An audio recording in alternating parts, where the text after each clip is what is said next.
100%. Thank you all for showing up, and it's all yours. Fantastic. Fantastic.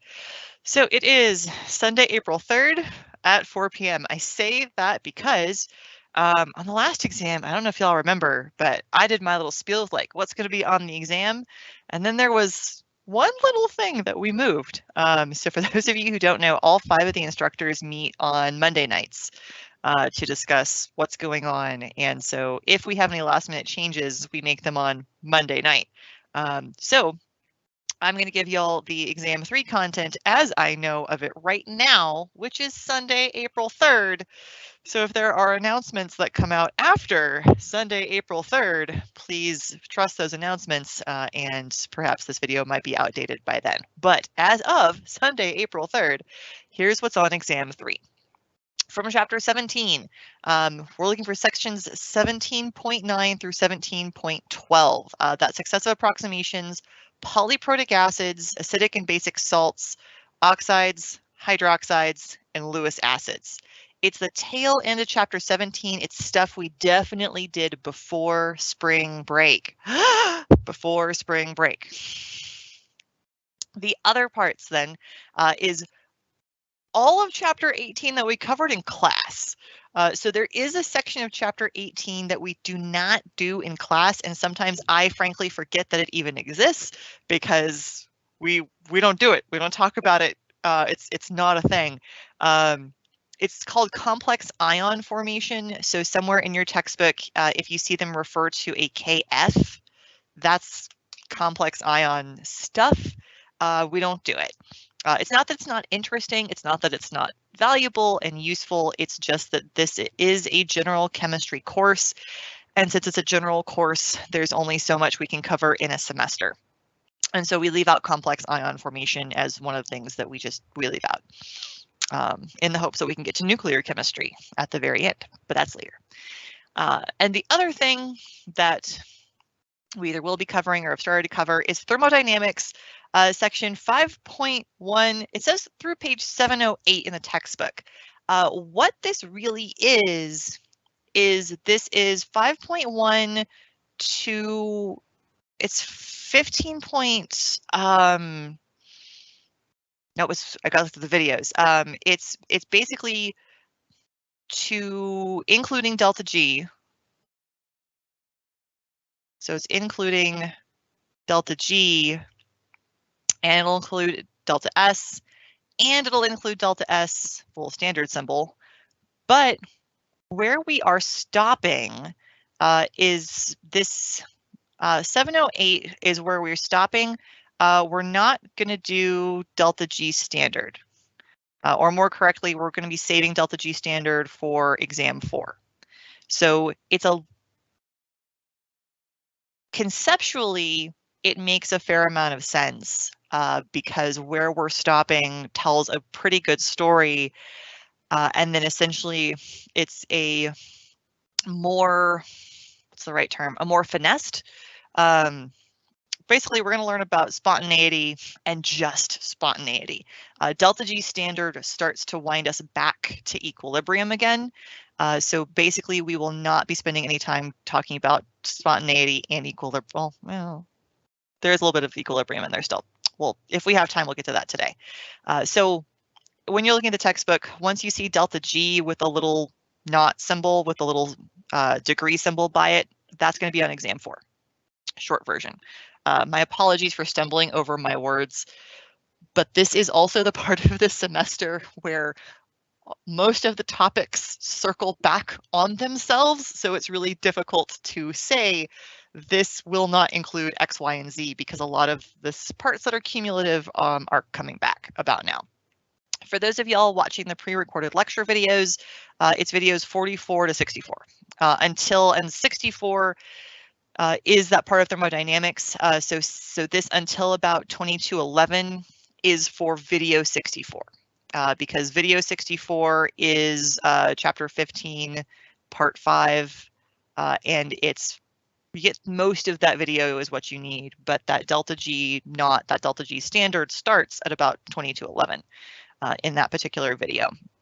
So my apologies that it's difficult to describe where that portion is. So this is a really good time to go to class and listen to exactly what's on the exam and what isn't, because content-wise, conceptually-wise, it makes sense. It's just difficult to pinpoint exactly where that is unless you have a physical textbook. So other things to keep in mind, as we often like to talk about what still is stuff that we need from previous exams. This is one of those exams where we actually need a lot of what was on exam 2. So chapter 17, acids and bases, means that we are still going to need to have memorized your strong acids and strong bases. So we still need that. We are still going to be relying on y'all to recognize what is a strong acid, what is a strong base. We are still also going to be needing y'all to recognize conjugate acids and bases. So that idea that when we see something like, oops, not that.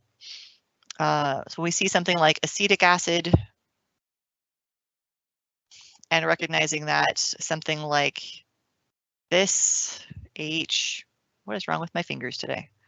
H3O2, that these two things chemically go together. That one of these, the top one with the H, is a conjugate acid. The bottom is the base of that attached to sodium, so attached to a salt.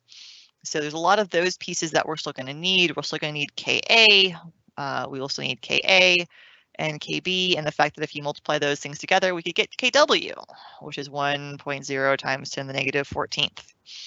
So there's a lot of pieces and components that we've talked about before that we are still going to use. Really, honestly, most of the concepts and things that we learned out of exam 2, we need again. About the only things we actually get to leave behind are whatever we left behind in kinetics. Because there was, it's been a while, but there was a teeny tiny amount of chapter 14, kinetics, on exam 2, and that you don't need. We don't need that. We don't need catalysts, we don't need activation energy, we don't need those things. But if it related to acids and bases, or it related to equilibrium, we need that again. And that's most of what we did before. So one of the questions I got asked was about Lewis acids and bases. So one of the things I wanted to look at is, I've actually got two questions here. One is, which of the following can be classified as a Lewis acid? And the other one down here says, which can be classified, which of the above are both Bronsted and Lewis acids? So we're going to do the first one first, as a Lewis acid. So whenever we're looking for Lewis acids, one of the things to keep in mind is that if you know that it's a Bronsted acid, and you could classify it as a Bronsted acid, that means it is also a Lewis acid. So if there are things that you can look at and be like, that is definitely an acid, I know it is, and it was back from because it's something like a strong acid, that was technically by the Bronsted definition, also actually works from the Arrhenius definition, then it still counts. So HCl, we know that to be a strong acid. It is still a Lewis acid. So this definitely then counts as a Lewis acid, not a problem. For similar things, this NH3, we've seen that usually as a base. So this is not going to be classified as a Lewis acid. We have seen this one as a weak base over and over and over again. So usually we see things like NH3 and its lovely set of lone pairs. So we are going to leave that in the set of bases. Then we get to something which is just lead. And this is about the time where we need to actually think about what a Lewis acid really is. So the prior to, I could rely on my Bronsted definitions and just apply them. Now I have something weird. So now I need to think about what a Lewis acid really is. And a Lewis acid is going to be an electron acceptor. So when we talked about the Bronsted definition, a Bronsted acid was a proton donor. When we look at a Lewis acid, we're now actually talking about electrons, and this is going to be an electron acceptor. So one of the ways we can have something accept electrons is to have something have perhaps d orbitals. So lead hanging out in, I meant to clean up my periodic table. I did not. Let's try to erase some of this stuff so you guys can actually read this. The wonderful thing about OneNote is I can always have a periodic table. The bad thing is that I write on my periodic table kind of a lot. So then it's difficult to look around and be like, where is the things that I need? There we go. So one of the things that we can do essentially is when we're looking at the periodic table is anytime we can look and see this third period and below. Back in Gen Chem 1, we referred to these as the possibility of having an expanded octet. And so if we can have an expanded octet, this is also telling me that I have d orbitals. So anything down here is potentially a Lewis acid, but especially metals. So all of these lovely light green things, your periodic table, even on your exam, has metals that are this lovely light green. There's my lead. Has those d orbitals, therefore can have expanded octet, can be Lewis acids. So metals are actually going to make really lovely Lewis acids. Wrong. I labeled all my exam reviews. There we go. So lead will work as a Lewis acid. Sodium plus, this has two different pieces going for it. One, flipping back to my periodic table, sodium is hanging out right here. So it's got those d orbitals and it's a metal. So for the same reasons as lead, this works great as a Lewis acid. And the other thing about this is it has this lovely positive charge. So it's going to be even more readily, easily available to accept electrons. So both for those d orbitals and for the positive charge, it's got that good potential to be a Lewis acid. Then we've got chloride, the chloride ion. So if we were drawing the Lewis structure for this, it would have all of these lovely electron pairs all the way around it. So this is not an acid or a base by a Bronsted definition. And by a Lewis definition, it's not really particularly ready to accept electrons because it kind of already has a whole bunch of electrons and it's negative. So this would be a much better Lewis base because it has so many lone pairs around it. So this is much, much more likely to be a Lewis base in that regard. So Lewis acids and bases are a little bit strange because they look different. So keep in mind, first of all, if you can identify it as an acid or a base by our previous definitions, use it because it still works. And then the main thing to look for are things like d orbitals, if it's positive. And then the only other thing, which I forgot I left out of this one, is if it has something like double bonds or triple bonds, because this is carbon dioxide. And you can see all those beautiful lone pairs on the oxygens. But what's interesting is a lot of times what can happen is these double bonds can actually move. So I'm going to draw something that's going to look really weird for a minute. There's my oxygen, there's my carbon, and suddenly my carbon technically like a slight negative charge over here and a slight positive charge over here. So my carbon actually now is electron deficient. So this is the one that looks really strange, but you can have it where atoms inside of an organic molecule can be more electron deficient than others. And so you've got things like a carbon inside of carbon dioxide that could actually act as a Lewis acid and accept electrons. And I know that that's weird, but we can essentially set up reactions for y'all to look at that may have things like this. I think in the notes, we actually had carbon dioxide with water to show off water and having that make our carbonic acid, actually. And that all comes from the electrons on the oxygen of the water being accepted by the carbon of the carbon dioxide to form a new molecule. So do go back, look at Lewis acids and bases, 1 to 2 questions on the exam. As far as which of them are both Bronsted and Lewis acids, this one is mostly to keep in mind that y'all should be familiar with both definitions.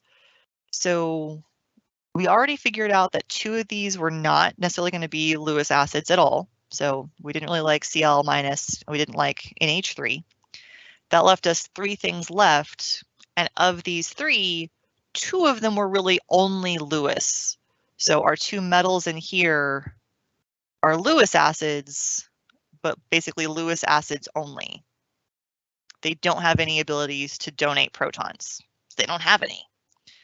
Whereas my HCl then is really the only one that both has a proton it can donate and has an ability to accept electrons. So that's what I came prepared for with Lewis acids and bases. Hard thing about those is we could probably spend an hour on them by themselves just because you can get kind of deep on them. But were there any questions about Lewis acids and bases?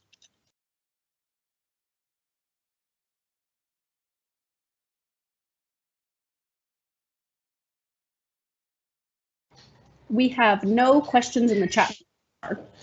Okay. All right. Moving on. So the next one was determining whether salts will be basic, acidic, or neutral. So this was also an Alex topic, by the way. So what I'm going to look at, is I do have some Kas and Kbs, but I'm going to look at these first without any of that. The only thing I'm going to flip back and forth to is a periodic table. So keep in mind that a salt is going to be something that has both a cation and an anion. So your first job is to figure out where those things are. So you might need things like your polyatomic ions. Those aren't really going to go away. So when I'm trying to look at sodium chloride, I'm going to be thinking about my Na plus and my Cl minus. Now, by now, hopefully I'll have seen enough that if sodium was going to be able to be a weak acid, it would have to be able to pull a proton off of water. Sodium is specifically something that shows up often in that alkali metal group as something that can't do that. While I know we just said that sodium plus counts as a Lewis acid, when we're talking about acidic, basic, or neutral, we're actually relying back on the Bronsted definitions for these, because we're usually trying to talk about Kas and Kbs, and we're usually going back to this definition. So we typically identify sodium as being neutral in most scenarios, because it really is not going to be able to abstract a proton off of water. Chloride, same game, really can't abstract things, can't interact with water terribly well. We call this one neutral. This is one of those that by now we should have seen things like sodium hydroxide enough and HCl enough to know that those are coming from strong acids and strong bases. So we won't be expecting those to act and be able to interact with water. My next one up, my ammonium bromide. Again, I should have the ammonium ion and the bromide ion. The bromide ion is going to come from HBr, also a strong acid, which means that this bromide ion is not going to abstract a proton and go back. This is strong. It only goes in one direction. So I have this thing, though, and the thing that this ammonium ion might remind me of is NH3. So this guy here, my ammonium ion, is in fact a weak acid. And I know that because it's coming from a weak base. So I have the ammonium ion. By now I should be able to recognize that idea of conjugate acids and conjugate bases. So it would be coming from a weak base. So this one we would assume is acidic because the other half of it is going to be a neutral piece.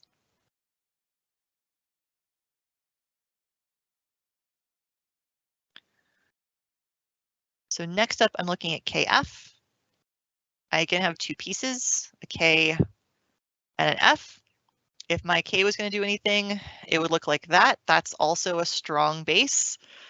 So that's just going to be neutral and not do anything, because my strong base will always dissociate 100%.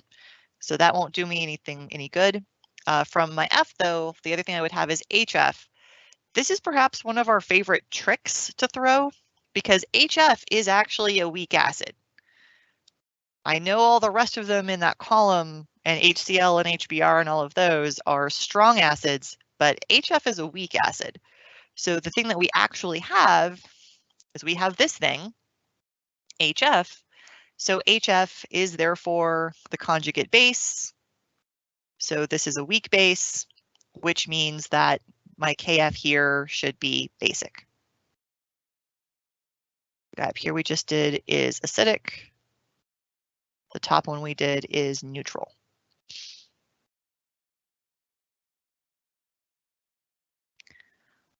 Last one for my example, coming over here, NH4CN. So now I still have two pieces, NH4 plus, CN minus, thinking to what they could relate to. That NH4 plus could relate to ammonia. So this is a conjugate acid from a base.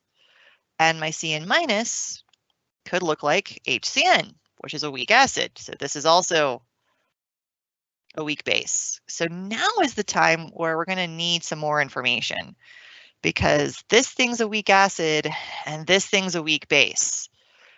So all my other examples, either everything was neutral or I only had one component that was acidic or basic. My life was easier. Now I've got both. So now I need some more information.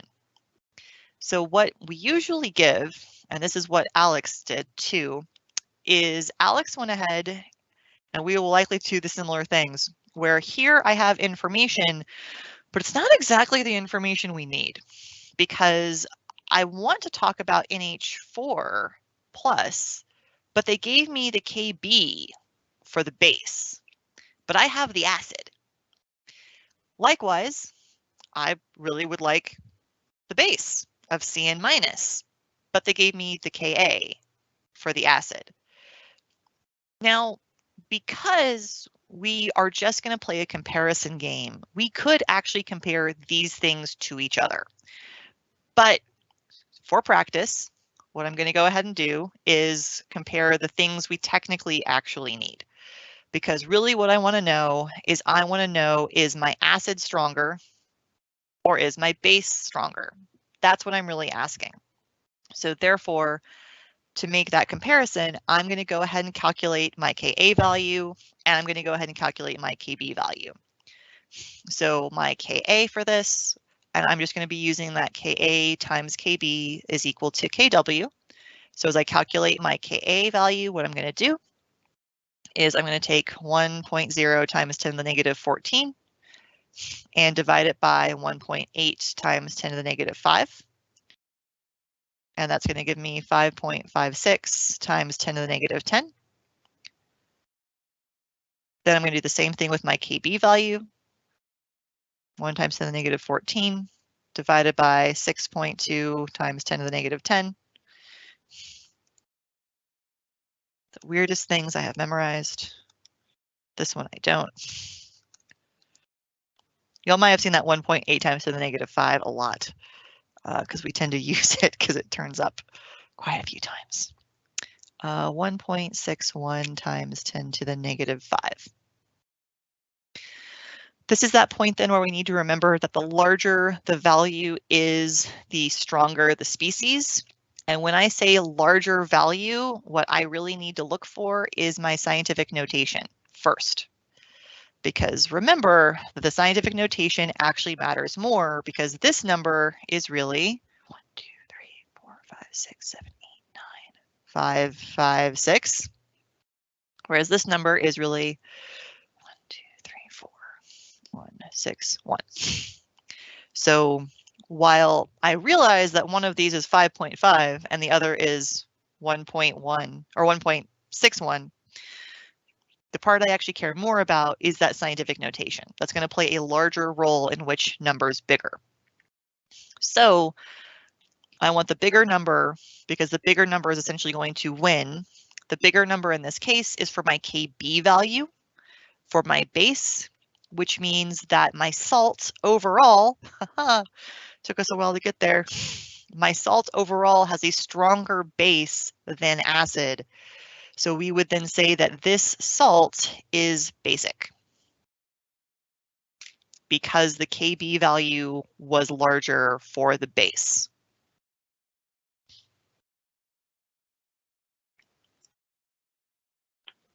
Now, I think I mentioned that I could actually do all of that by just looking at these numbers. So, but I went ahead and did it all out to show kind of the official way. But to remind you, the other way to have done this, since it was just a comparison game, was essentially to go the opposite route, because the larger the value of Ka, the smaller the value of the resulting Kb would be. So I don't know if you noticed, but when we started off, this NH3 value is larger than the Ka value we had.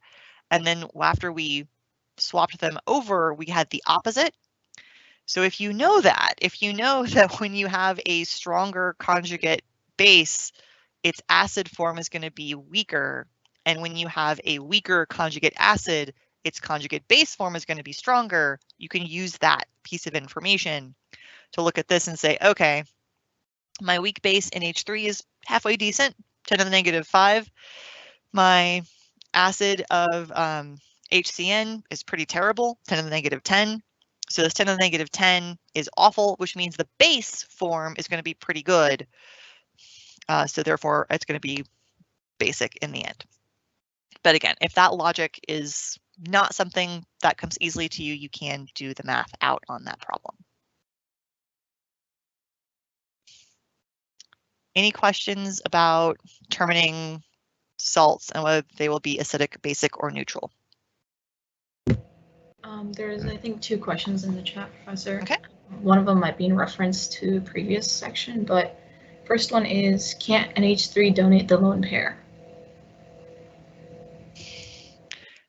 So yes, NH3 can donate a lone pair. So that's actually why NH3, we call that a base no matter what.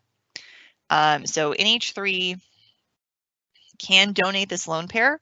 So donating electrons classifies this as a Lewis base. So anytime you're looking at, hey, I have a set of lone pairs and that lone pair can be donated to something, that classifies it as a Lewis base. I might have misspoken as I was going along. That happens occasionally. But what we should have seen over here is that I have my NH3 classified as a base. So I think as I was going through, I was classifying that as a Bronsted base, but you're absolutely right. You can also classify NH3 as a Lewis base as well. So NH3 makes a beautiful Lewis base as well as a Bronsted base. All right, and then one more question. Basically, it's asking if you can go over the part about NH4Br again, or the example for that. Okay.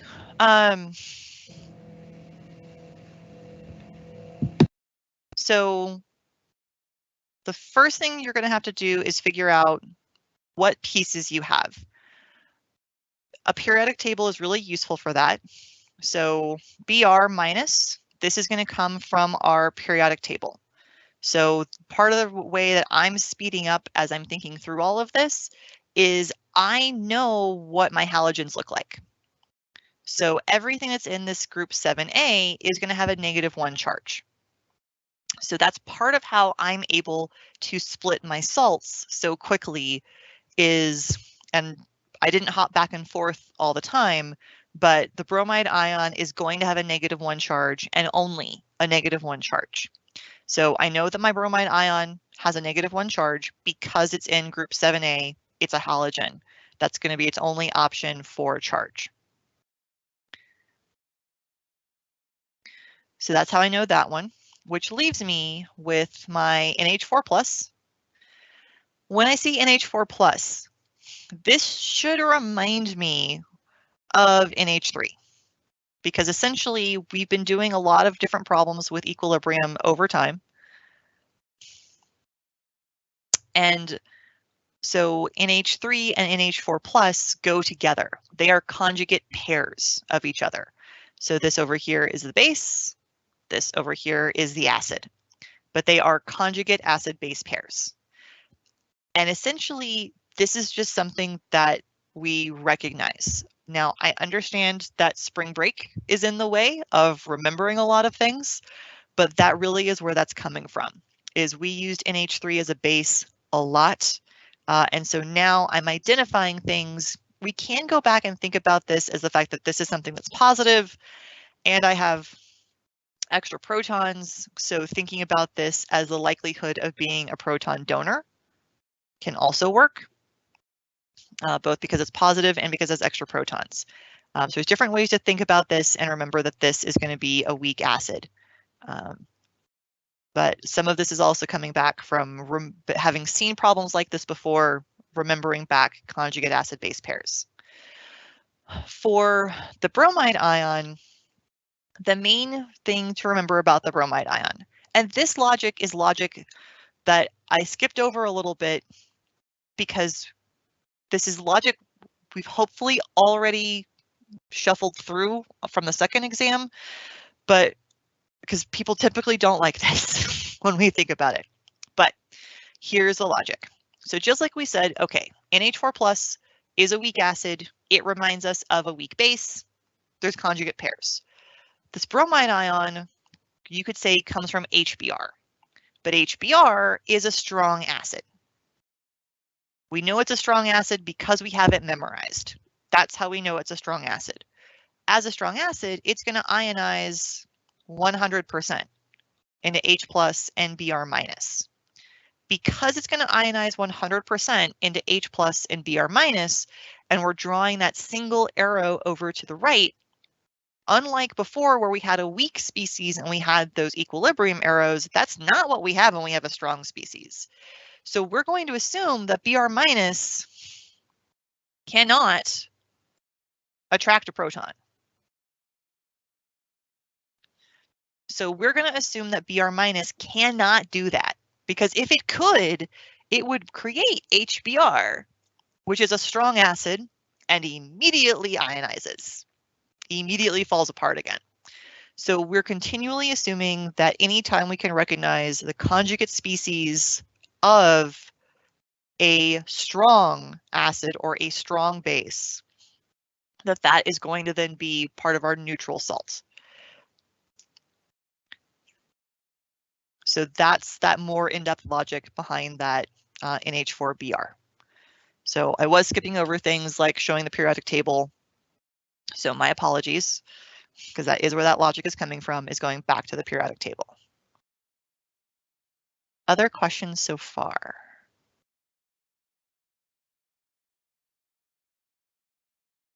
One last question, Professor. I think it was asking if you could go over the KF example again.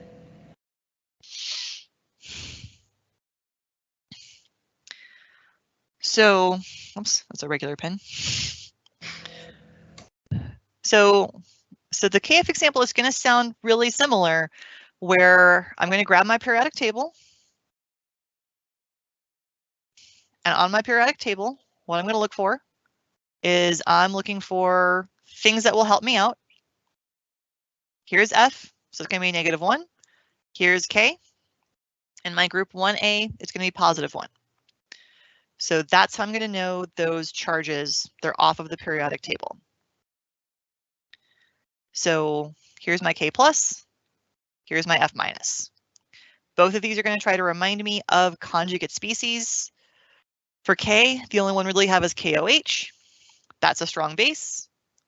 We're going to assume that this cannot get anything because it is strong. So we're going to assume that my potassium has no ability to attract a hydroxide. None whatsoever. We are therefore going to assume that this is neutral for the purposes of this salt. Also, y'all, all the times we've been doing titrations, y'all may have noticed that whenever we're doing things like KOH plus HCl, and then we just do OH minus plus H, this is why. So for those of you that haven't thought through, when we're doing acids and bases, we just drop some of these ions. Go back to your notes, go back and think through this. There's reasons why we've been dropping species out. We drop species when they're not going to contribute to pH. So we drop all the alkali metals, all of them. So back to that periodic table. So anything in that group 1A, not the H, it's a different color. Hydrogen's not a metal. But the lithium, the sodium, the potassium, the rubidium, the cesium, technically also the francium.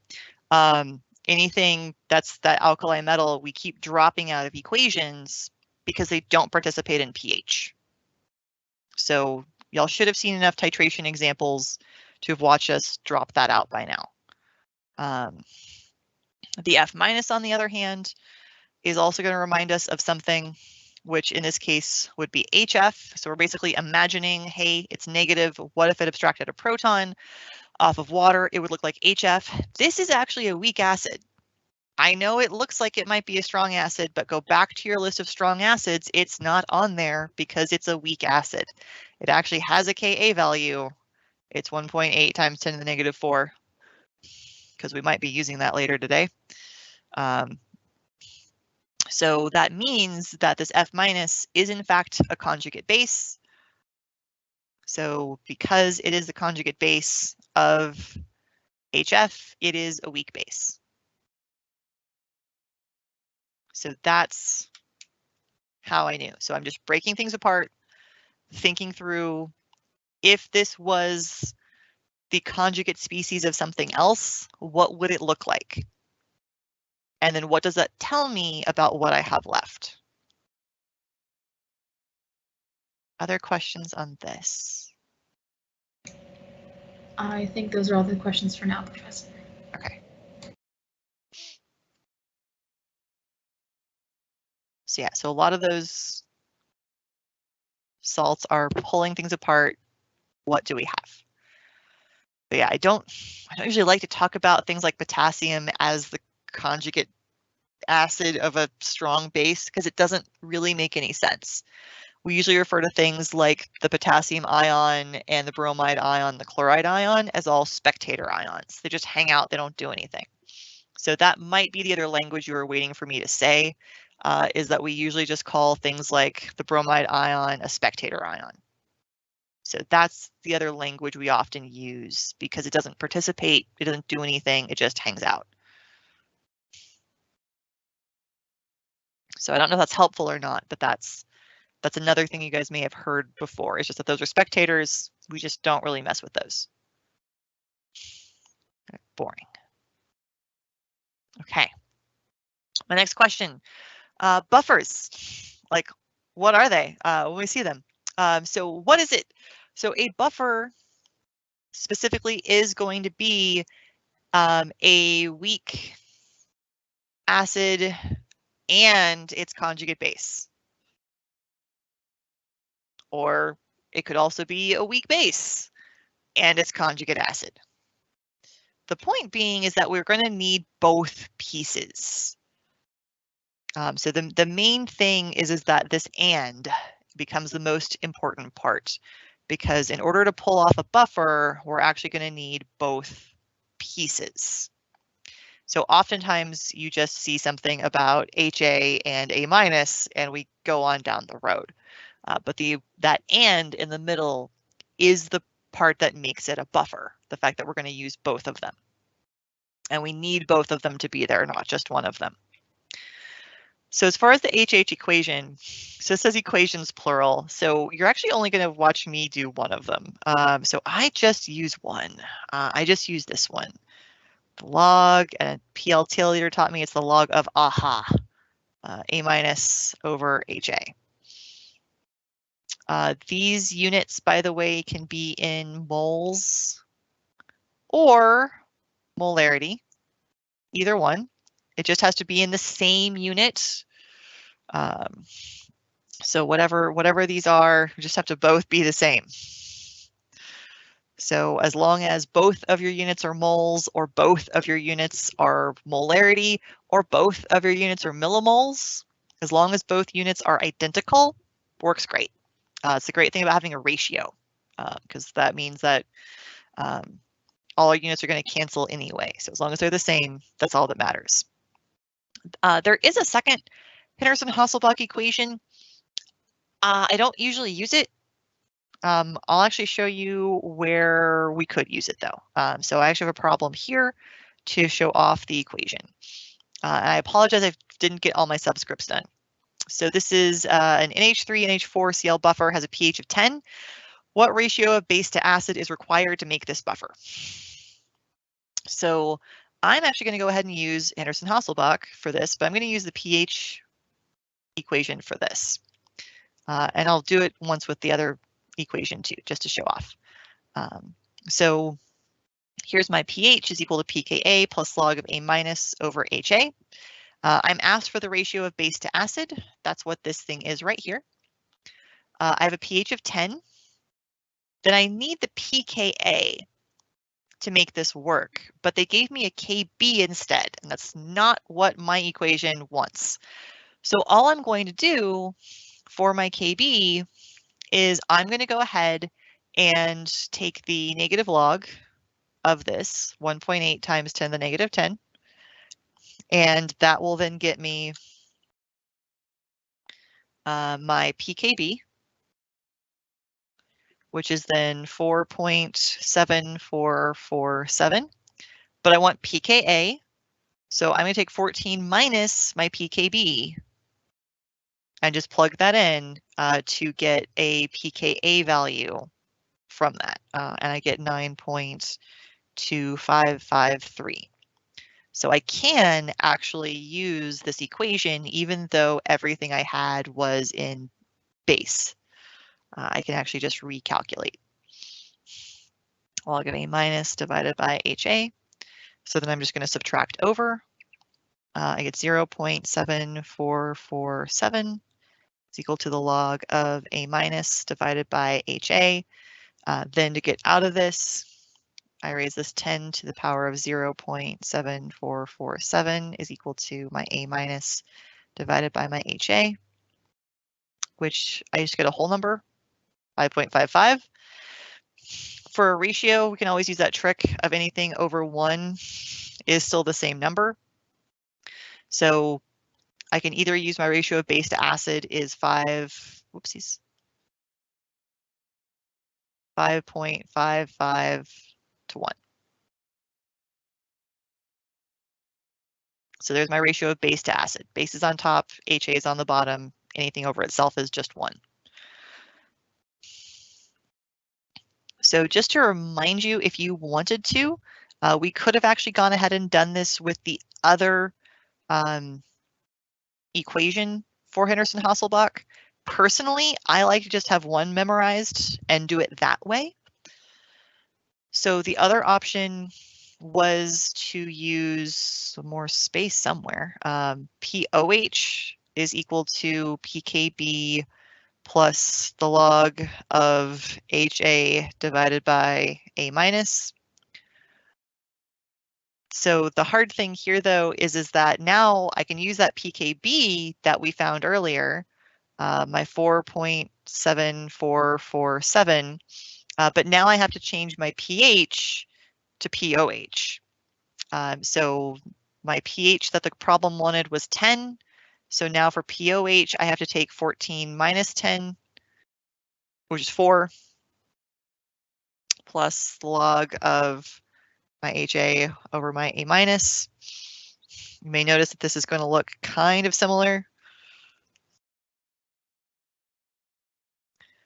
So then I'm just going to have this negative 0.7447 is equal to the log of HA over A minus, 10 to the negative 0.7447 is equal to HA over A minus.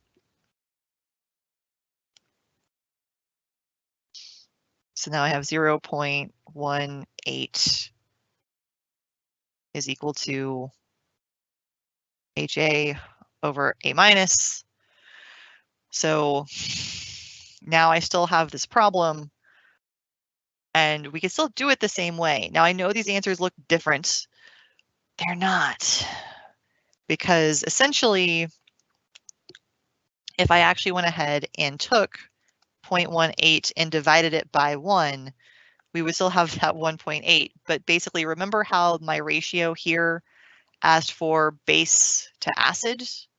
Technically, what I have here is acid to base. So if I wanted to flip my equation, I would instead have 1 divided by 1.8, and that's going to get me my 5.55 back again. And that would be equal to my base divided by my acid over 1.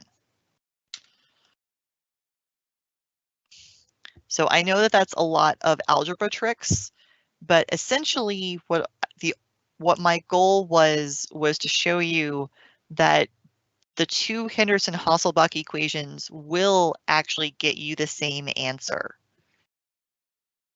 So you will actually get the same answer no matter which one you use. It just depends on if you want to keep track of pH and pKa,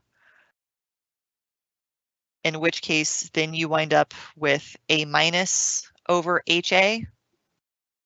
Or if you want to use the base form, and then you just essentially flip everything, because the base form has POH, PKB, and then the acid goes on top of the ratio. Personally, I never really liked remembering which part of the ratio is on which side, which is the reason why I usually just always use pH is equal to pKa plus the log of AHA. And I put the base on the acid and we're done. But both equations work. Both equations will get you to the same answer.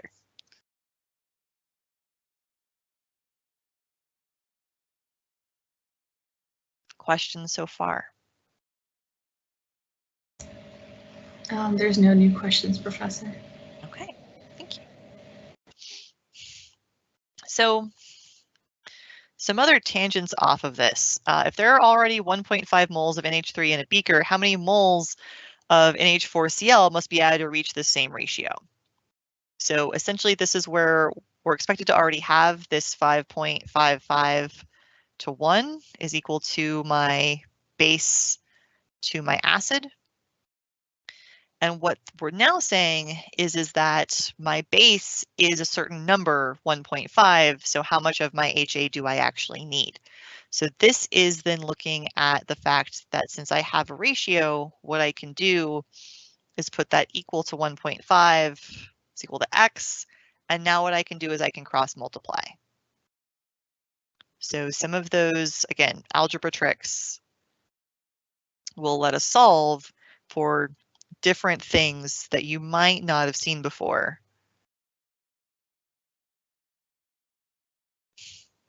And in this case, X should have been my HA or in this case, my NH4Cl.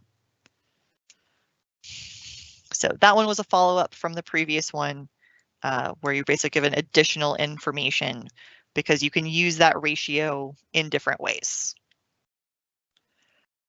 And I've got one more example of trying to use that ratio in a different way, which this one is actually asking about mole percent. So what mole percent of ammonia is needed to make this buffer? So we're going to start with the same exact thing because we're talking about the exact same buffer. Only this time we're asked for mole percent. Well, anytime we need mole percent, one of the things we really need is a total. We don't really have a total. We have a ratio. Aha. Well, for a total, all we're actually going to do is take my 5.55 plus 1. Because we would have 5.55 of the NH3 and we'd have 1 of my NH4 plus. For every 5.55 moles of NH3, I need 1 mole of NH4 plus. So if I need a total, I can add these two together. Now, once I have a total, I can take my NH3+, which is my 5.55, and divide that by 6.55, multiply it by 100%, so that I actually have a percent, and get 84.7%.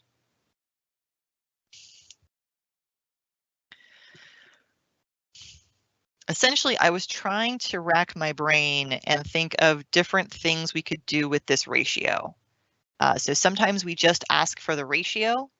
That one happens, but every once in a while, you'll see something odd where you either have to figure out if you had a certain amount, what does that mean about the ratio, which is kind of what we did here, where if you have one piece of information, how can you use the ratio to figure out the other piece of information? And then this other one is, hey, you have a ratio, cool. Can from the ratio you find me a total? And you can, you just add the two halves of the ratio together to make a whole.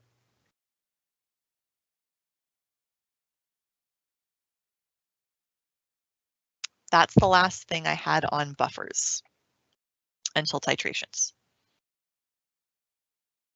Other questions so far?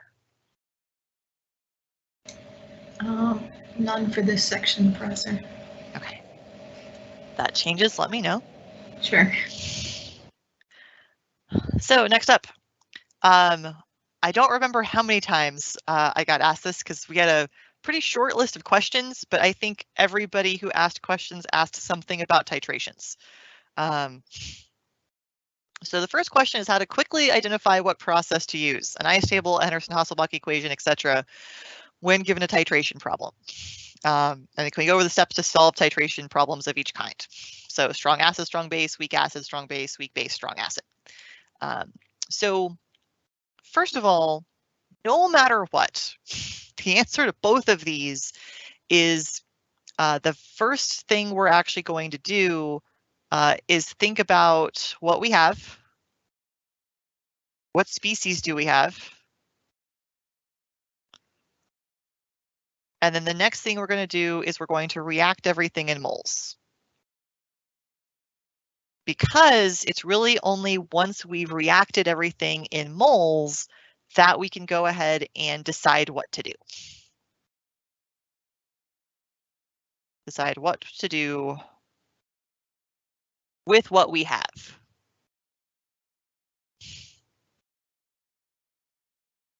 So this is going to be a 3-step process. So the question I have up here, what is the pH after 15 milliliters of a 0.22 molar lithium hydroxide solution is titrated into a beaker containing 50 milliliters of a 0.18 molar HF solution? There's a Ka given for HF. So first of all, HF, weak acid.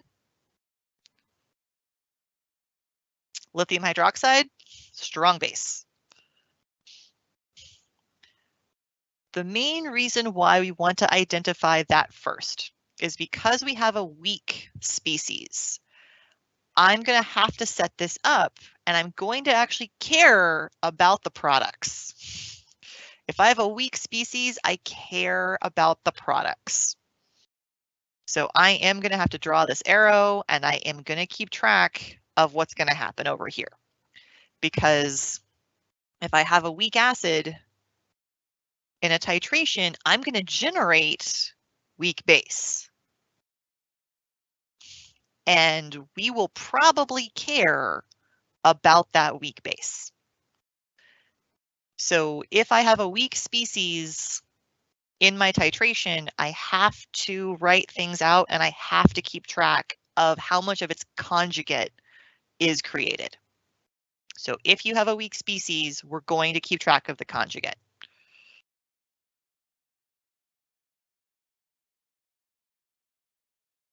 So if I have a weak species, I'm going to keep track of the conjugate. So that's what I have. And I did all of my math out in advance. So you're going to see me skip some steps. I'm going to go ahead and write this all out in moles.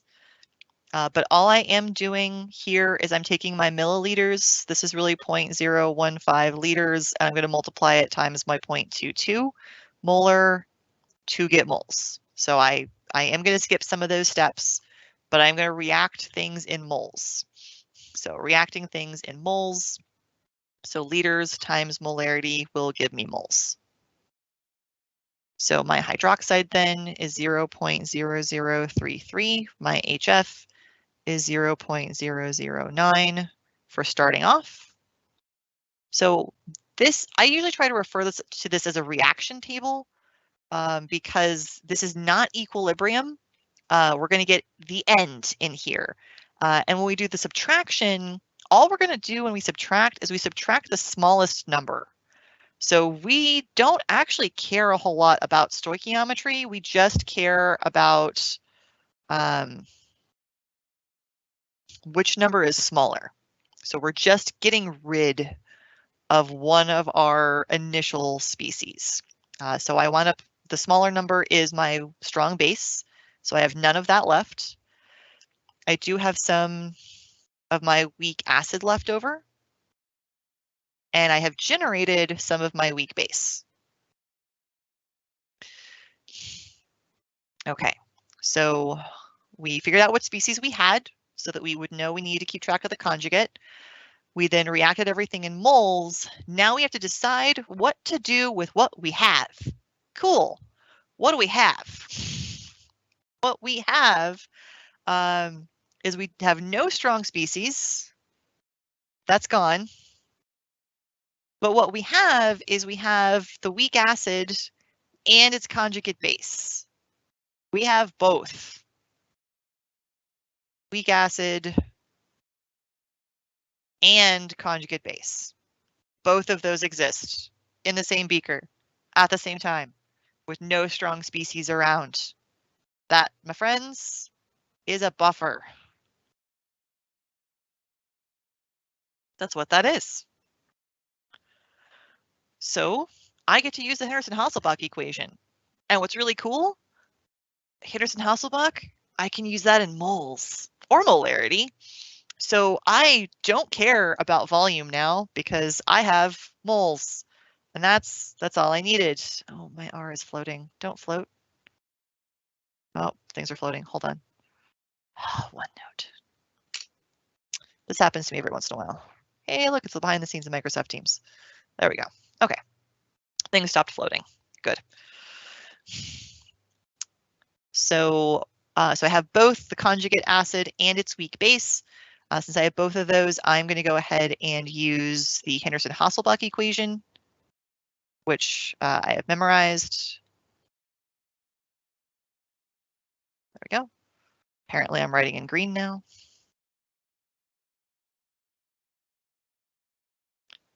Log of A minus over HA. So pH is going to be equal to pKa. So I'm going to scroll back to my problem where my Ka is 1.8 times 10 to the negative 4. So my pKa therefore is the negative log of my Ka value out of the problem, 1.8 times 10 to the negative 4, plus the log of A minus. That is my F minus here. That's 0.0033 divided by the acid. One of the things that I like to do is keep track. So here, since my base is on top and my acid is on the bottom, my acid is larger. So when I look at my pKa value, I know that my pKa value ought to go down because I have more acid than base. So since I have more of the conjugate acid than I have of the conjugate base, that should be more acidic. So since it should be more acidic, my pH should go down. So this negative number out of my log makes me very happy because from the pKa, if I have more acid than base, my pH ought to go down. So I should get a negative number there, and I did. So there's my pH.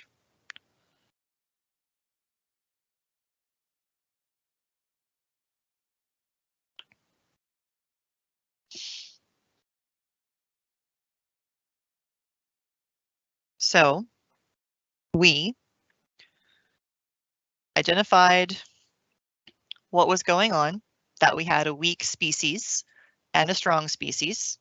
Since we had a weak species at all, we went ahead and kept track of how much of the conjugate we might make. So we did the F- here because we identified HF as a weak acid. So that's why we kept track of that.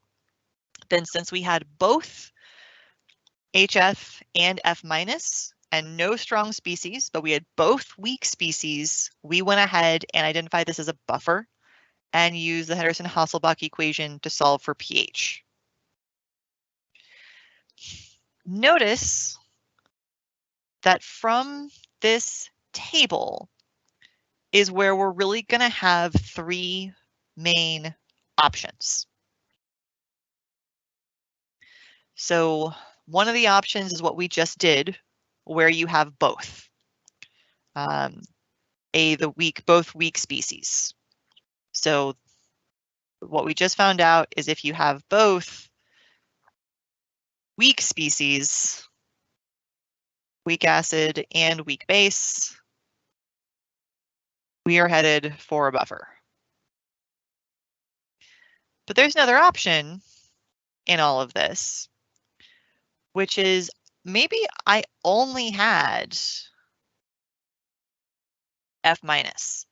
I only have the conjugate species. What this could then look like is I would still have my OH-, I have my HF, and it would make my F-. But if essentially what we had was, we'll just say I had 1 mole of this, and I had 1 mole of this, those two are the same. So then as I start to do all of my math, what we wind up with is none of the strong species left over, none of the initial weak acid species, and the only thing I have left is the conjugate species. This is the equivalence point.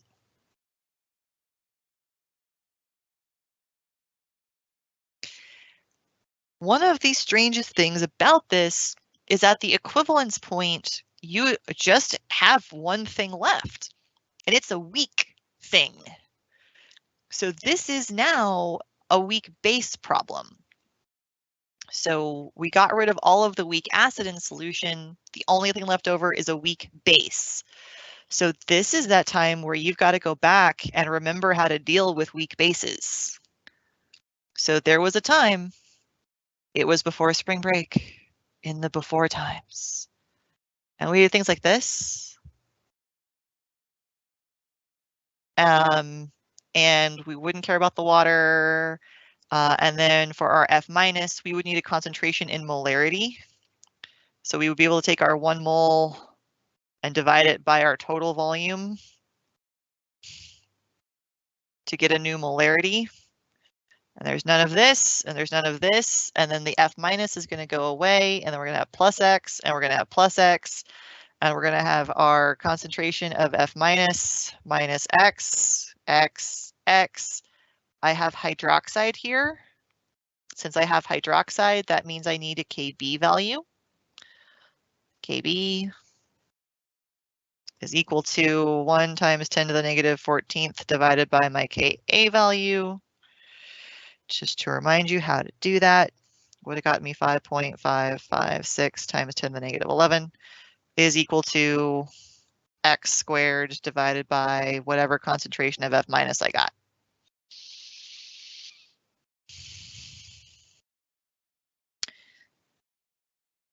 And then to make it all worse, solving for X will be my hydroxide concentration. So once you have hydroxide, you can either take the negative log of hydroxide and get your POH, and then subtract from 14 to get your pH.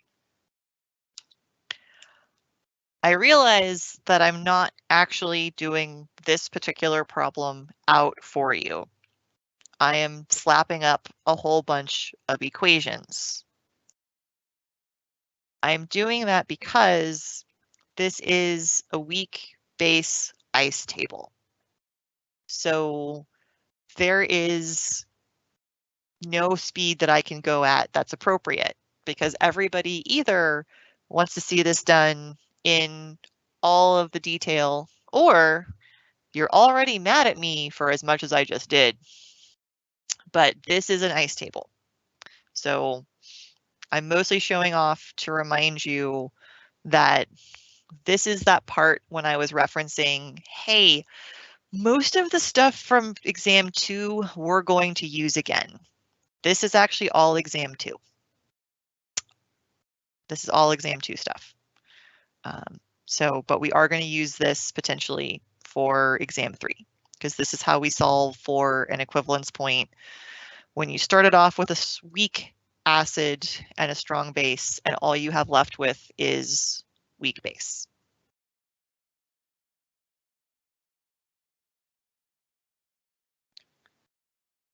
Okay. So we did where both the weak acid and the weak base are there. We did one where we only have the F minus present, so we got rid of everything else. There's one more setup where what we have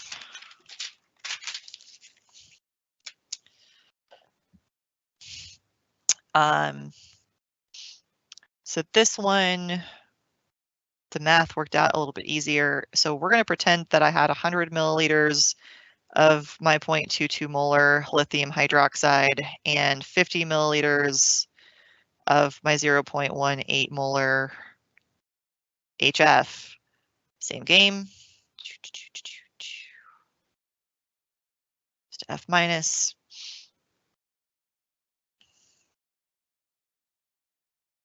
So one more set, 0.009, none of this. Subtract the smaller number, subtract the smaller number, 0, 9 plus 0.09. You wind up with 0.013, no HF, and some F minus. Here's the weird thing. In my last setup, technically, I have both strong base and weak base. That's what I have. I have strong base here and I have weak base here. I have both of these. The weirdest thing about this is that I only care about the strong species. I only care about the strong species. I don't care about the weak species. I don't care about the weak species because it's going to have such a teeny tiny effect on what I'm doing that it won't actually show up in the pH overall. So the only thing I'm going to do is I'm going to take my strong base where I have 0.13 moles. I'm going to divide it by my total volume, which is 0.15 liters. So I took my 100 plus my 50 milliliters to get that total volume, which gives me 0.0866 molar. That is my hydroxide. So I can go ahead and calculate my pOH, negative log of 0.0866, technically 7 molar. My pOH is 1.062, which means my pH is 14 minus 1.062, which is 12.9, roughly, by the time I go to 3 sig figs.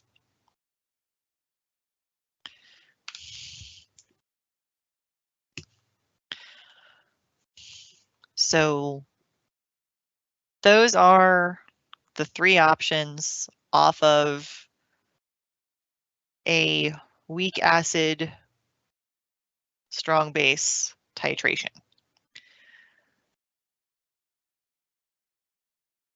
Questions so far? We've got 2 new questions, Professor. Mhm. One of them is, can HH only be used for buffers? Yes, HH can only be used for buffers.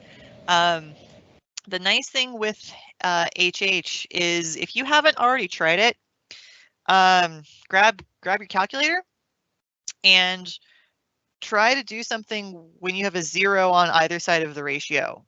So either try to take the log of like 0, try to take the log of 0 over 1 and see what you get, or try to take the log of 1 divided by 0 and tell me what you get. For those of you that don't have your calculator handy, it says domain error. So you have to have both species, both the conjugate acid and the conjugate base in solution to use the Henderson-Hasselbalch. It does not work for weak acids alone. It does not work for weak bases alone. Right, and then one more question. I'm not sure which question they're referring to, but it says, if we did this question with BaOH2, would the stoichiometry not matter? So they could be referring to any of these. So, da, da, da, da, da, da, da, da. Okay, so I was using lithium hydroxide the whole time. But let's just take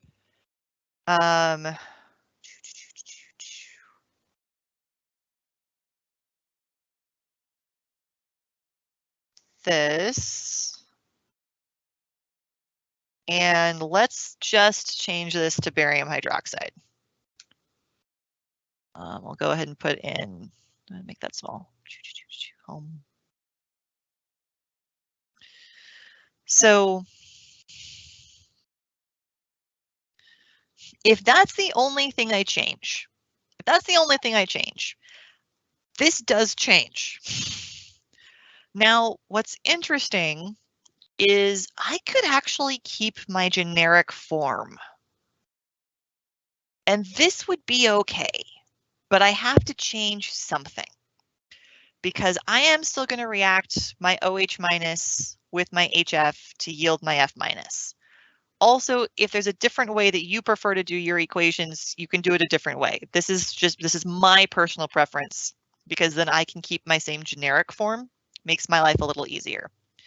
But this BaOH2, when this dissociates, I'm going to get Ba2 plus 2 OH minus, which means while I can still calculate the amount of base that I will get from my moles, if I have 0.0033 moles of this, since I have 2 hydroxides here, I would actually have twice as many moles of hydroxide. So if I'm doing this problem, I do need to take that stoichiometry into account because now I actually have twice as many moles of OH minus. And that's what I had set up to react with this. So I can do everything over again, but I wind up with a different number of moles of my hydroxide. So my stoichiometry does matter. You just have choices in where you take it into account. Alrighty, I think there's an additional 2 questions in the chat now. I'm not done yet. Hold on just a minute. Sorry about that. No, it's okay. I know. Sometimes it's like, oh, maybe she's just going to show us off. Like, no, doing the math just a little bit. 0.00324. Okay. All right, I'll stop now. Okay, what are my other questions? All right, let's see.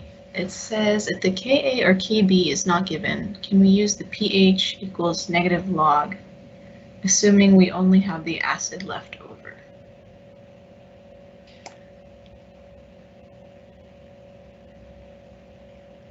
So, so there's 2 different Okay, so the question, let me write the question out. Okay. Because the question basically is, if there is no Ka, what do we do?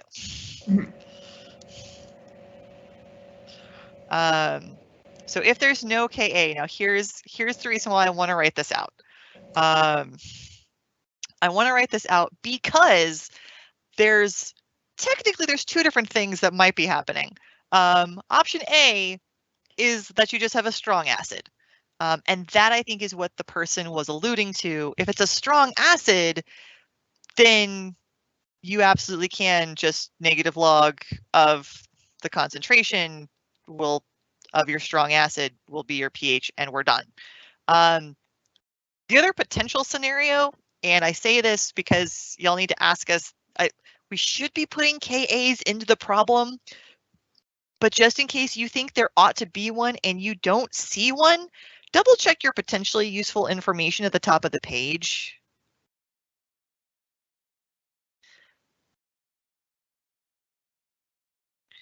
I say that just in case, because overall, in general, we typically like to go ahead and put those Ka values into the problem. That's where they usually are. That's what we usually do. But I haven't double checked to see if any of my colleagues have written their problems yet. They probably have. I haven't checked though, so I'm going to go ahead and give you these two options, and one of them is to double check the potentially useful information to see if your Ka value is hanging out over there. But if you do have a strong acid, then we can just use the concentration of the strong acid as your H+ concentration. So if what you have is a strong acid, then yes, that is the way that works. Other questions? Yes. I think this is just about which lectures need to be watched, but asking if they're only supposed to watch the first 9 videos of Chapter 18 pre-recorded lectures. The heck is in Chapter 18?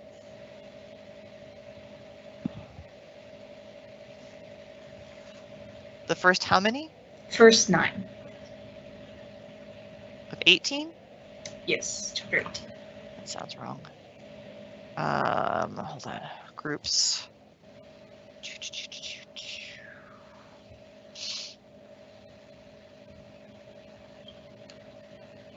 Spring 2022. Channels. Wait. Oh gosh, I'm in the wrong class. Sorry. This is why I try to come prepared. Why I don't like to do this.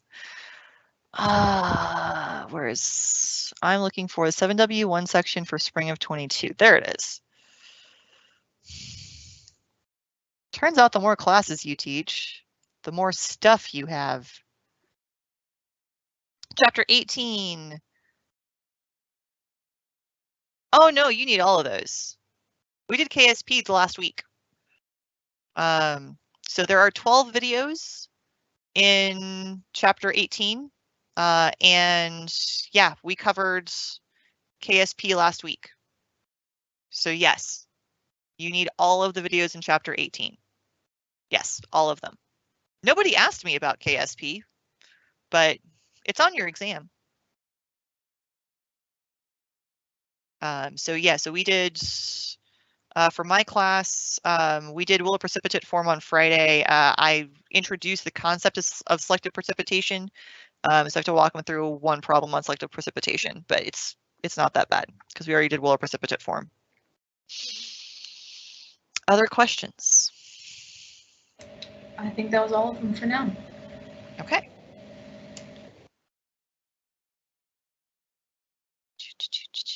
So stoichiometry matters. Oh, so what I was going to do is try to do this in a general form. So what we just talked through is we just talked through things, and the example I used was a weak acid and a strong base, and showed you could either have the weak acid and the weak base, you could have just the conjugate species, which at that point was a weak base, Or you could have just the strong species. Well, you could have the strong species left over and a conjugate, and then we only care about the strong species. Do realize that for all three of those scenarios, we could look at those with the other form of weak option. So if we had a weak base like NH3 with a strong acid, we'll use nitric acid just to be different. Then you would see something like this, H plus NH3 goes to NH4 plus. Notice that since we're playing a lot of the same ideas, so since we have a weak species, we're going to keep track of the conjugate.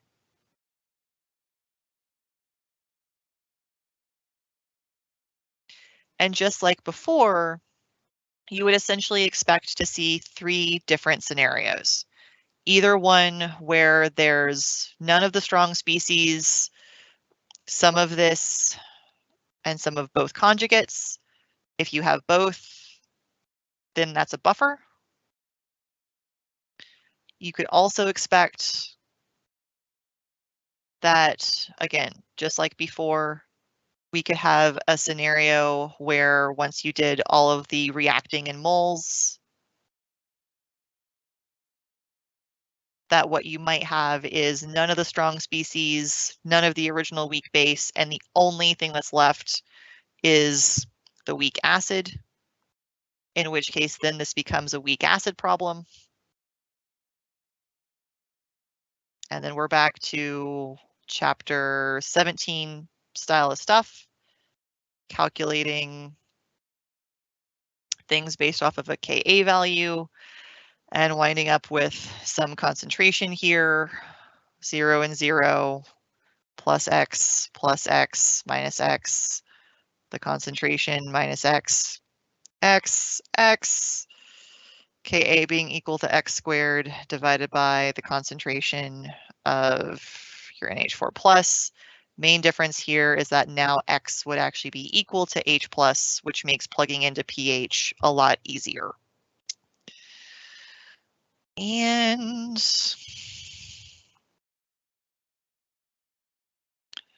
just like before with the weak species, the last option is after we react in moles, we could have some of this stuff left over, some of the strong acid left over, none of the weak species left over, some of the conjugate acid left over. And just like before, we would again only care about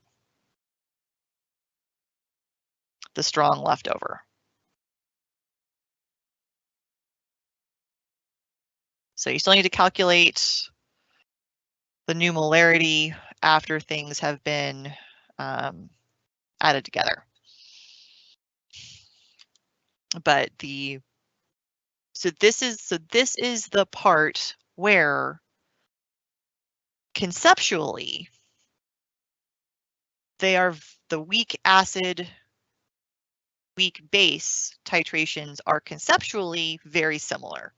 As far as you have to keep track of a conjugate, and if you have the strong species left over, then you just worry about the strong species. Conceptually, that's very similar. The math, though, and especially when the goal is to solve for pH, the math gets a little bit different just because if what you have is an acid left over, solving for pH is usually a bit more straightforward because you often wind up plugging in to just directly into the pH equation.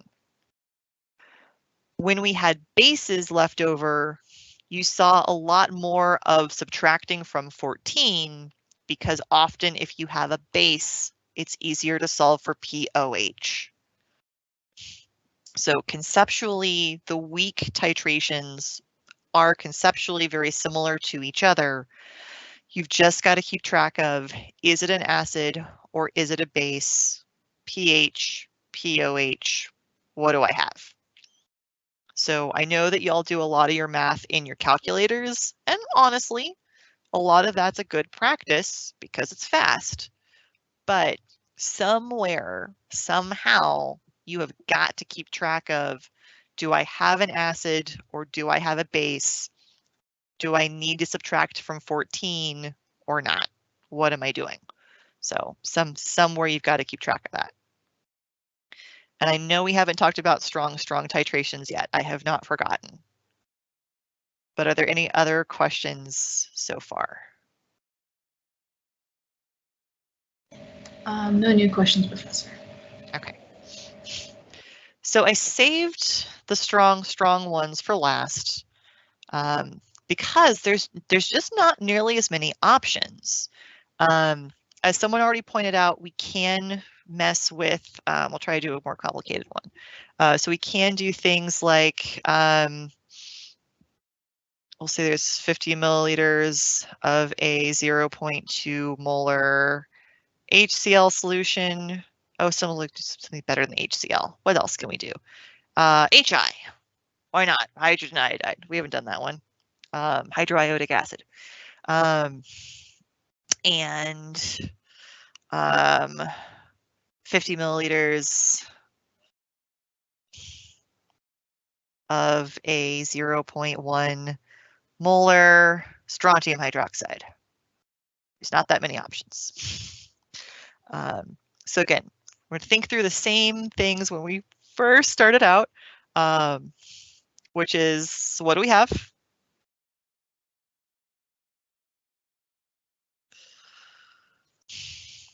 So as far as what we have, this is a strong. The nice thing with strong is we don't care about conjugates. We don't really even care about the product side of the reaction. All I really care about is H plus OH minus. That's all I care about. That's it. That's all. If it makes you feel better, we can still draw an arrow and say that it makes water. If you want to keep track of the iodide ion and the strontium ions, you can, but we're not going to ask about them. We don't care. They're just going to hang out. They're going to be spectator ions. We don't care.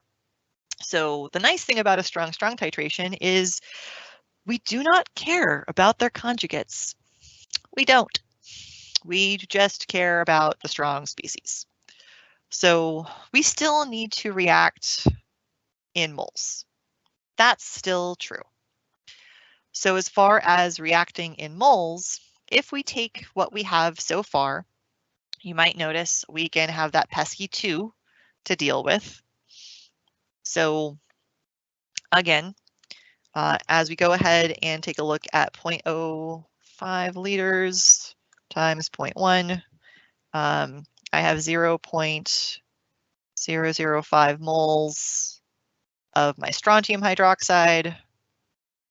And since when that dissociates, for every 1 mole of strontium hydroxide, I have 2 moles of hydroxide. I essentially would be multiplying this by 2. So my hydroxide here, I would get 0.01 moles of that, which is also going to be the amount of moles I get of my H+. I subtract the smaller number. Neither number is smaller, so they're the same. I get none of those. None. I have nothing. This is the one time where sometimes people get a little nervous but we're still going to follow the same order. What do we have? React in moles. And then what do we do with what we have?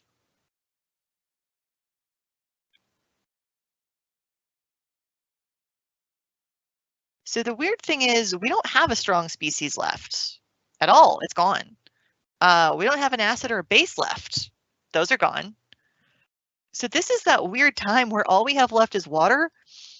We pretty much stopped giving y'all temperatures. So you do get to assume that we're at 25 degrees Celsius. So you can actually assume that we have just pure water at 25 degrees Celsius and the pH is just 7.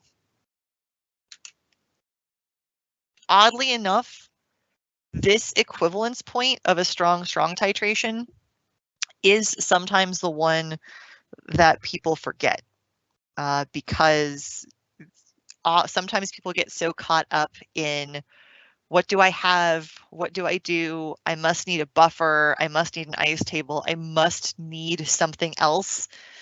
And there is one and only one situation where it's not true. There is one and only one situation where you actually don't have to do any more math once you've figured out that all the H plus and all the OH minus have canceled out from your strong acid and your strong base. And the pH is just 7. And that is because we have pure water left over. And so the pH of pure water at 25 degrees Celsius is 7. And otherwise, the other two scenarios, so this is the scenario where we have neither acid nor base left over. You can imagine then the other two options. So this was option 1, where we're at the equivalence point. The equivalence point of strong. So that was one option. The other option is to have strong acid left over.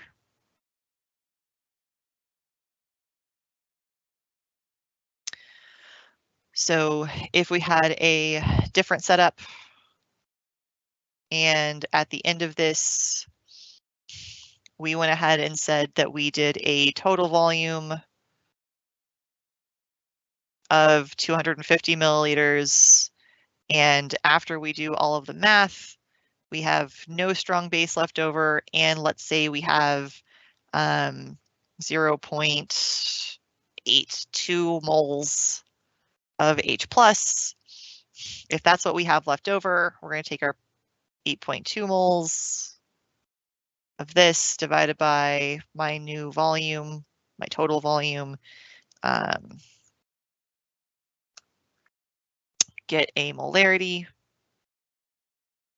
and equals 3.28, and we're just going to take the negative log of 3.28 because that is also going to be my H plus concentration.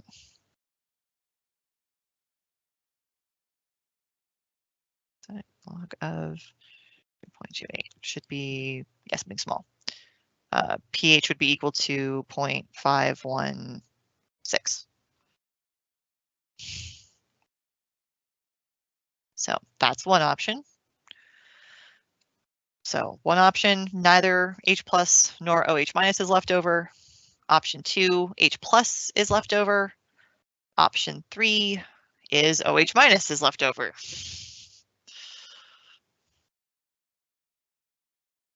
And this to me is the main advantage of going ahead and using the H plus OH minus, because even if you had strontium hydroxide, if you're doing everything with H plus and OH minus, then once you've reacted everything in moles, and what you have left over is your OH minus, I'm just making up numbers at this point, 0.06 moles. We'll assume that my total volume after I added everything together is 0.12 liters. And none of my H plus. Then the only trick to this then is to remember that this is again my hydroxide. So whatever number this is just hydroxide. So I can plug this into my negative log, but when I do that, this is my POH. So while I can go ahead and plug this in, I'm not done yet. I have to subtract from 14. So then as long as I take 14 minus my POH, then I can get my final answer of 13.7.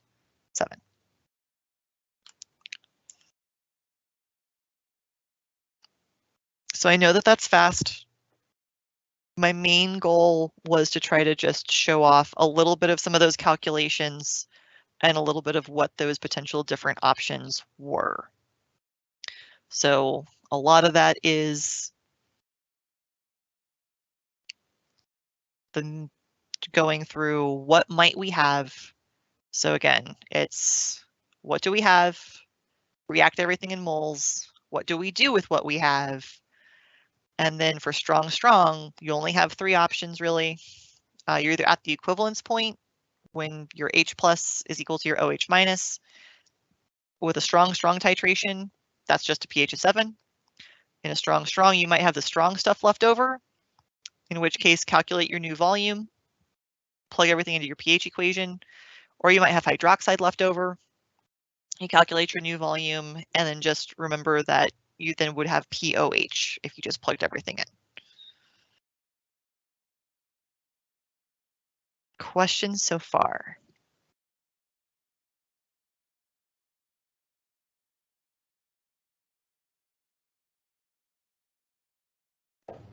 We do have one more question. They said, isn't this 2 to 1, so you would subtract by 0.005?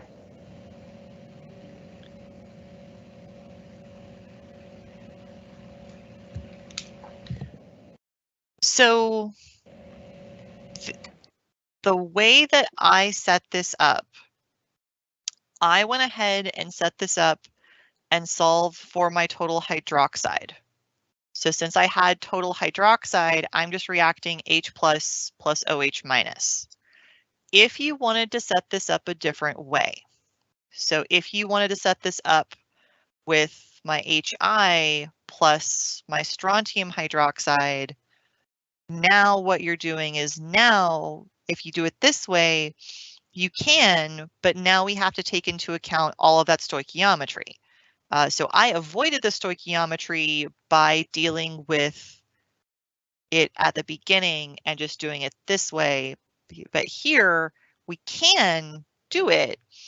And in which case now this is 0.01 moles. This is 0.005 moles. So apologies for backing back up, but this is still taking these numbers and these values.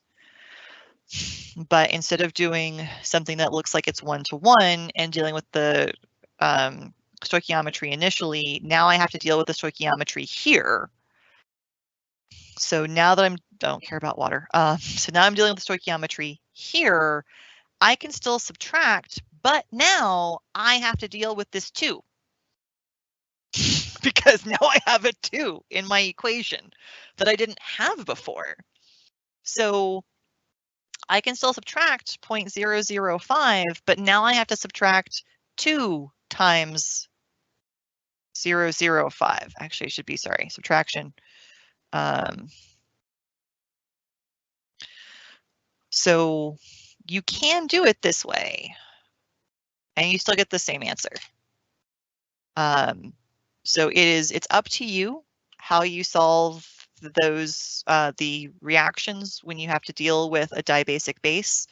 Personally, I find it easier to deal with the dibasic base early so that it's taken care of, and then I can go back to dealing with H plus OH minus. So personally, I find that easier, but if you prefer to write out the entire chemical reaction and keep that dibasic base the entire time, you can, but then you also have to maintain your stoichiometry all the way through your reaction table.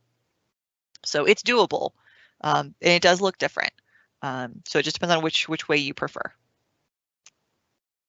Yeah, both work.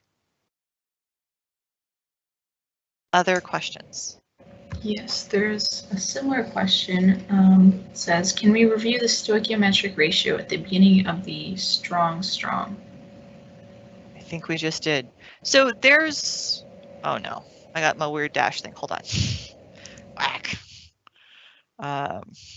Sorry, that's one note messing up. So, however, here's the deal. I have this thing. I have this.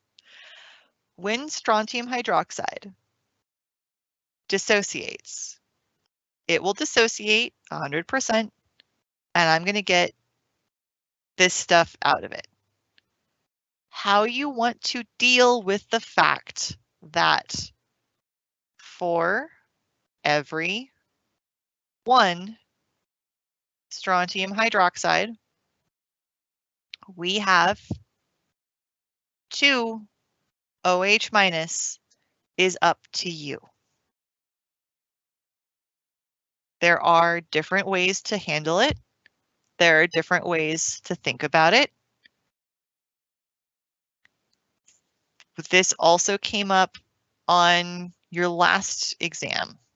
Dealing with the stoichiometry was also back on exam 2. There was one question where we asked y'all to calculate the pH or the pOH, I forget which.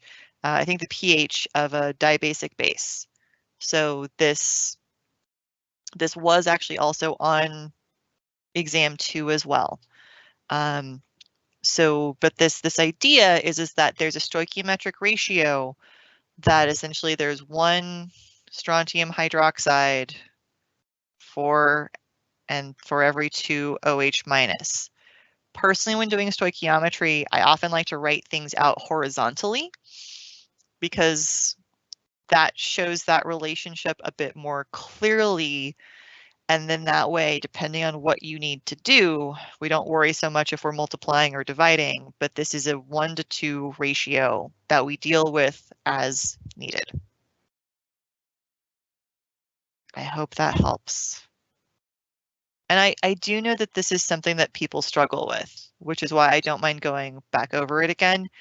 However, one of my personal struggles is that oftentimes when I get asked about this again, there's something in that other person's mind. There's another problem.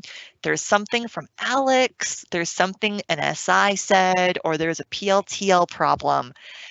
And I can't read your mind.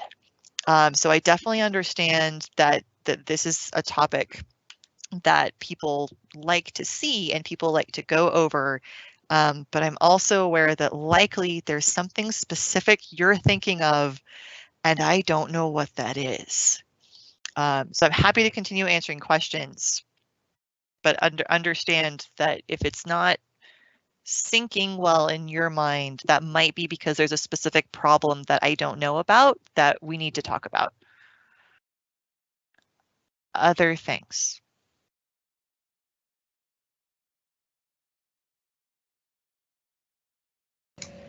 I think those are it for now. Okay. I've got about 15 minutes. So let's, speaking of stoichiometry,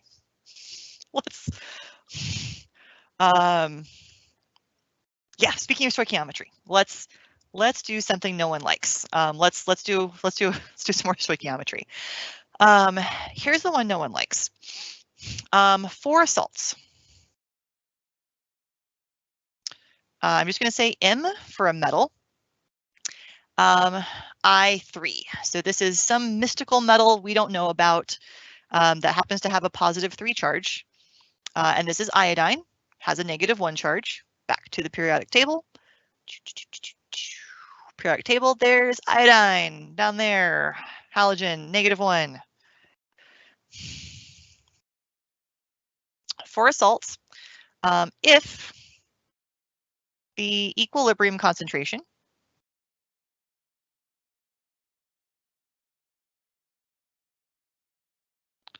of iodine is 1.5 times 10 to the -4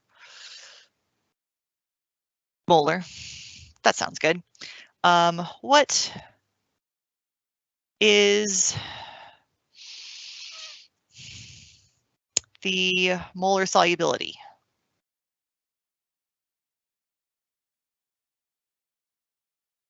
of Mi3?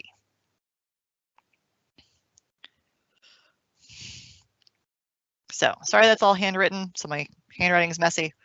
I wasn't sure how long questions were going to take. So for salts, some metal we don't know.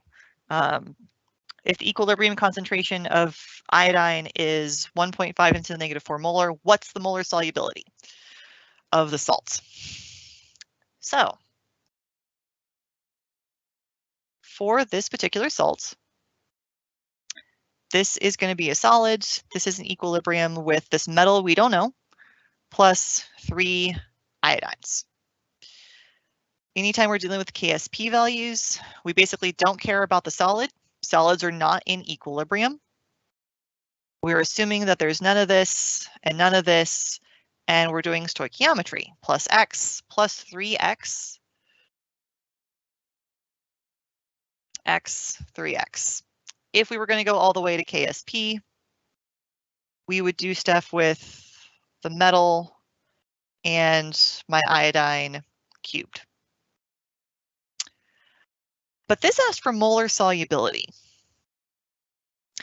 Molar solubility is how many moles per liter of the whole salts can be dissolved, which means molar solubility is just X. And I keep meaning to look, solubility is really just equal to X. I keep meaning to look in your textbook. There was a time in the, I assume they still do it because they did it in the first edition, in the second edition, and the third edition. So I assume they're still doing it in the fourth edition, where once they hit KSP, your textbook would replace X with the letter S. And that was to try to emphasize that X was supposed to be the same thing as molar solubility.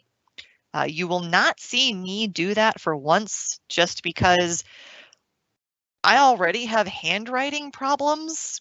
And if I start to use the lowercase letter S, we will have major issues with what is that symbol that I'm using, because my S's kind of look like 5s, which is not helpful. But what I need to know is molar solubility is equal to X, and I'm actually told that my equilibrium concentration of iodine is 1.5 × 10⁻⁴ molar, which means here's my equilibrium row, and they told me that my iodine concentration is 1.5, apologies. That my iodine concentration at equilibrium is 1.5 × 10⁻⁴ molar. Molar solubility is X, that's what they asked me for, so all I actually have to do is divide by 3 and I'm done. The reason why I picked this problem to show off is because 3 sig figs, E -5. The reason why I picked this problem is because solubility and KSP is really just putting new language and new terminology on stuff we did out of chapter 16. So KSP is really just a look back at equilibrium, but with new words. So this to me always has a good news, bad news, because good news, the math is actually not different. The bad news is that we've been doing acids and bases for so long, we haven't had to do cubing anything in a while. So there are some things that are really nice about this return to equilibrium, and there are some things that are like, whoa, we cubed something. What? We haven't done it since like February. It's been a while. It's been a while. So KSP to me is about 50% vocabulary and about 50% rehashing and refreshing on chapter 16. So for some people, KSP seems very straightforward. Those are the people that remember chapter 16 a little bit better. For other people, KSP seems completely different and out of the blue. And those are just the people that had a really lovely, wonderful spring break and probably went on vacation and don't remember chapter 16 as well. That's a lot of times what KSP winds up with. Questions so far? There was a question I missed previously, Professor. Okay. It's asking, when you dissociate 2H, you get 2H positive. Why don't we multiply 0.01 times 2?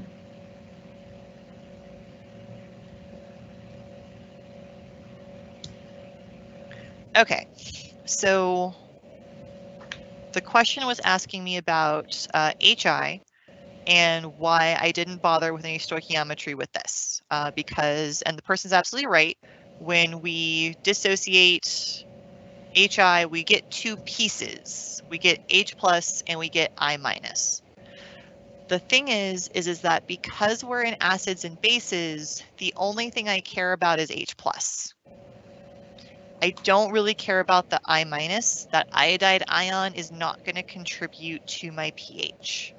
So that's part of why whenever we were doing any of the reactions so far, if we had a strong species, I've been trying to just use the H plus or the OH minus, and I'm keep dropping that counter ion because that iodide ion is not going to contribute to my pH.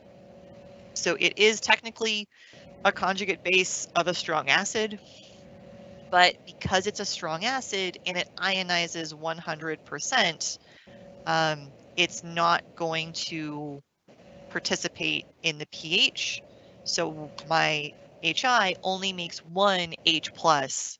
So I can still write out stoichiometry for this. So this would then be for every one HI, there is one H plus. So this then is one HI to one H plus. So because that's a 1-to-1 ratio, I didn't worry about multiplying by 2. Because for every one HI I make, I get one H plus. So that's why I left that one alone.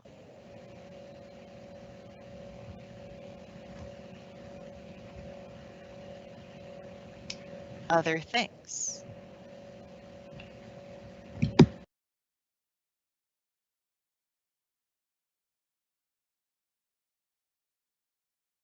Don't know if you took yourself off of mute or on mute. Oh, that's my bad. Okay. No worries.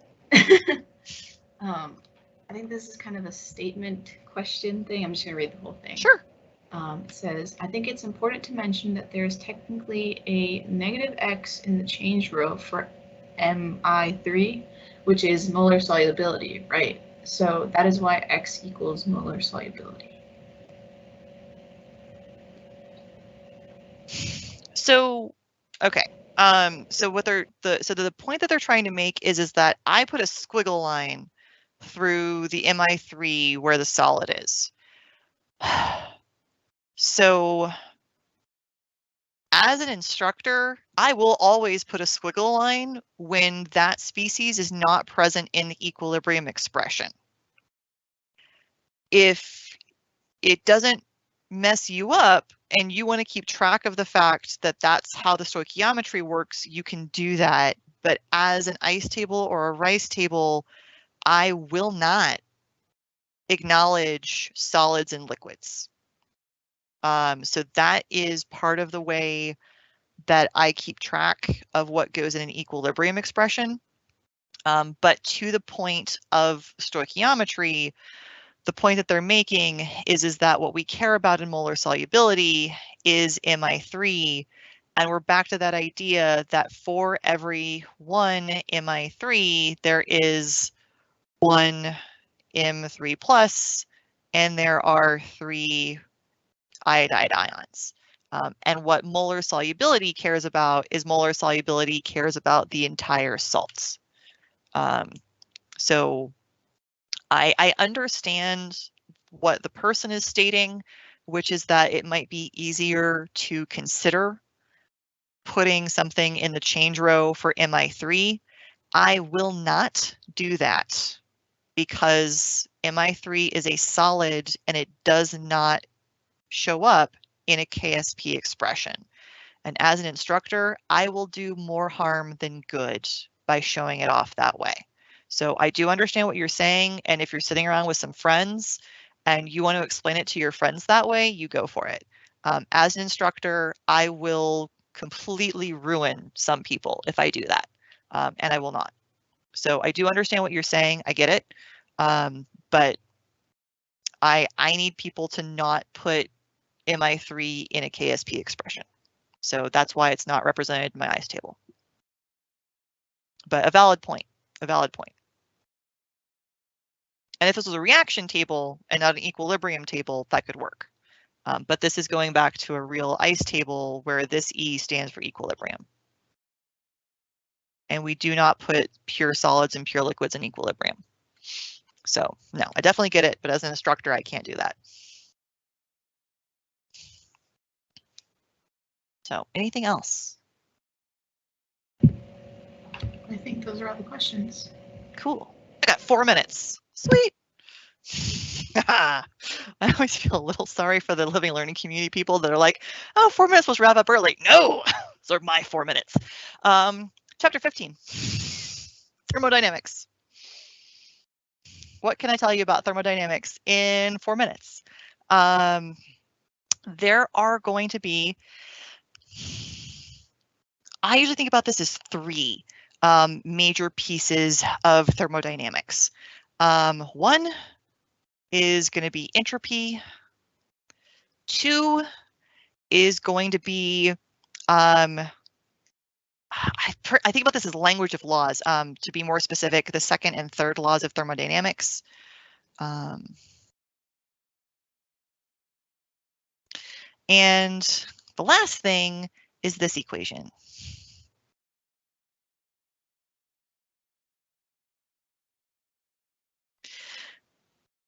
So what I'm actually going to do, strangely enough, is start at the end.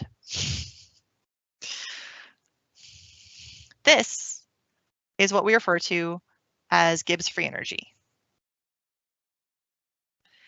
You're also going to hear this referred to as determining whether something is spontaneous enough or spontaneous or not. This equation is going to describe why an ice cube will melt if I hold it in my hand at room temperature, and why an ice cube does not melt in your freezer, which is held below 0 degrees Celsius. This thing is enthalpy. We've seen enthalpy show up at various intervals. This is the thing where when delta H is less than 0, we've called this exothermic. When delta H is greater than 0, we've called this endothermic. Whoopsies, endothermic. I understand that for some of you that's not enough of a review, but in 2 minutes, that's what I got. S, delta S. This is entropy. I have not explained to you what entropy is. There's going to be a couple of different definitions. You'll notice that it was actually the very first thing I wrote down. I'm going to give y'all the brief version, which is we often refer to this as either disorder, or we're also going to define this with microstates. Defined with microstates. There will be a lot more on entropy. You may also heard of entropy as chaos. Really not my favorite definition, but it's around. And the last thing in this equation is a capital T.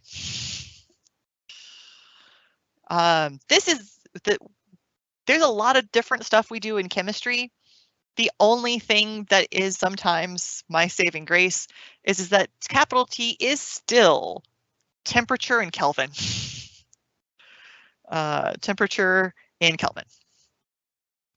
For all of the different variables we use and all of the times, even in this set where we're going to have both entropy and enthalpy, and they're going to sound very similar but be different from each other, sometimes my only saving grace that I hold on to is that capital T throughout all of general chemistry is always temperature in Kelvin, always. So that was an introduction to chapter 15 in 3 minutes. That's what that was. That is not really enough information to tell you really what's going on or what any of these things really are. But this is essentially to warn you that depending on where you are in class, this is all stuff that will be on your exam on Saturday. So the nice thing with entropy is very conceptual. The second and third laws of thermodynamics are actually pretty straightforward and conceptual, but they both rely on entropy. And then you're going to have one equation. Technically, there will be one other equation in there, but the only other equation is the one where we say that final minus initial is equal to change. So my class usually hears me say the change is equal to final minus initial a couple times every semester, and we're going to do that one again, only this time with entropy. And now I'm over by a minute. Were there any questions since I opened a box of new ideas with no time left? Quick question. Yeah. It says, how important is the first law of thermodynamics? How important is the first law of thermodynamics? So the first law of thermodynamics is just that energy can be neither created nor destroyed. So the first law of thermodynamics is kind of that law that you learned back in like middle school. I don't even know when you learned energy can be neither created nor destroyed. I mean, it's important because it's the first law of thermodynamics, but everyone usually just forgets what it is. But yeah, that's all it is. I usually just will throw back the first law of thermodynamics because it's just that energy's not created or destroyed. That's all the first law is.